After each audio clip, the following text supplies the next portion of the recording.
Pregnancy is an incredible journey, and it's important to take care of both your physical and emotional well-being. Here are some top tips to help you along the way. First up, let's talk about nutrition.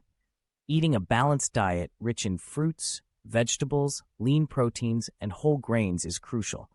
Make sure to include prenatal vitamins, especially folic acid, which is vital for your baby's development.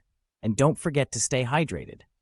Exercise is another key aspect of a healthy pregnancy. Gentle activities like walking, swimming, and prenatal yoga can help keep you fit, reduce stress, and prepare your body for labor.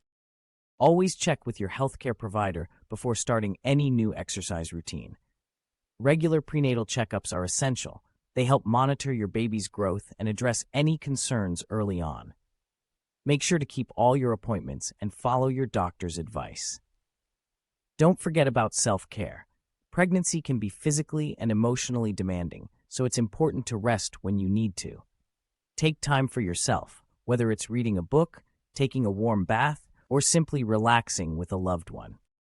Lastly, educate yourself about childbirth and parenting. There are plenty of resources available, from books and online courses to local prenatal classes. Knowledge is power, and being prepared can ease a lot of the anxiety that comes with pregnancy. We hope these tips help you on your pregnancy journey. Remember, every pregnancy is unique, so listen to your body and don't hesitate to reach out to your healthcare provider with any questions or concerns. Thanks for watching FitFormulas TV. If you found this video helpful, give it a thumbs up and share it with other expecting moms. And as always, stay healthy and happy.